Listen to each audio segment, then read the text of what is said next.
राधे राधे। आज मैं आपको वट सावित्री की कथा सुनाती हूँ।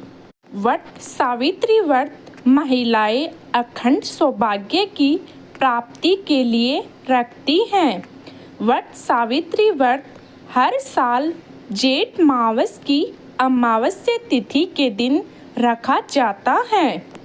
इस दिन सुहागिन महिलाएं वट वृक्ष बरगद का पेड़ की पूजा करती हैं। वहीं इस दिन पूजा करते समय वट सावित्री व्रत कथा पढ़ना जरूरी होता है, वरना पूजा अधूरी मानी जाती है। पौराणिक एवं प्रचलित वट सावित्री व्रत कथा के अनुसार राजसिंहर अशुपति की एक ही संतान थी। सावित्री ने वनवासी राजा धूमसेन के पुत्र सत्यवान को अपने पति रूप में चुना था, लेकिन जब नारद जी ने उन्हें बताया कि सत्यवान अल्प आयु है, तो भी सावित्री ने अपना निर्णय नहीं बदला।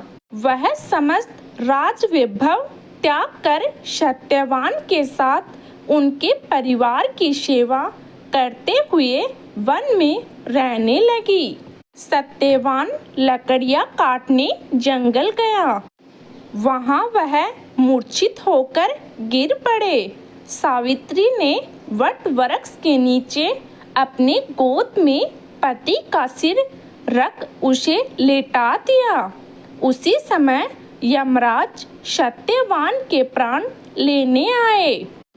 यमराज सत्यवान के जीवन को दक्षिण दिशा की ओर लेकर जा रहे हैं। सावित्री भी यमराज के पीछे पीछे चल देती है।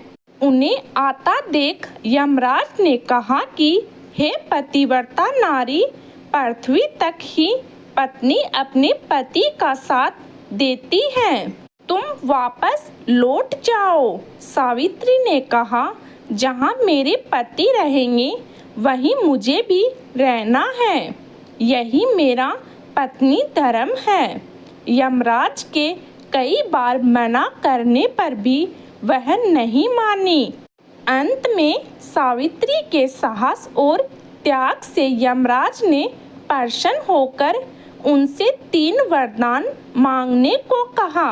तब सावित्री ने सास ससुर के लिए नेत्र ज्योतिष मांगी, ससुर का खोया हुआ राज्य मांगा।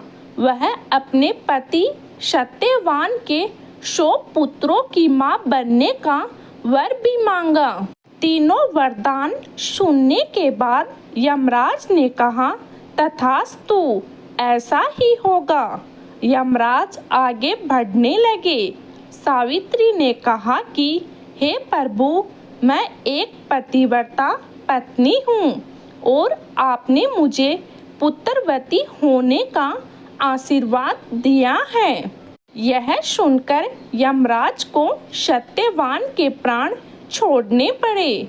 सावित्री उसी वट वृक्ष के पास आ गई, जहाँ उसके पति का मृत शरीर पड़ा था। सत्यवान जीवित हो गया। इस प्रकार सावित्री ने अपने पतिव्रता व्रत के प्रभाव से न केवल अपने पति को पुनः जीवित करवाया, बल्कि सास को नेत्र ज्योतिष प्रदान कराते हुए ससुर को खोया हुआ राज्य फिर दिलवाया। तभी से वट सावित्री व्रत पर वट वृक्ष का पूजन अर्चन करने का विधान है। कहा जाता है कि इस व्रत को करने से सौभाग्यवती महिलाएं की मनोकामना पूर्ण होती है और उनका सौभाग्य अखंड रहता है। हे यमराज, आपने जैसे सावित्री का सौभाग्य अखंड रखा, वैसा सबका रखना। बोलो वट सावित्री की जय हो। अगर आपको मेरे द्वारा सुनाई गई कथा अच्छी लगे तो कमेंट जरूर करें और सब्सक्राइब करना न भूले। धन्यवाद।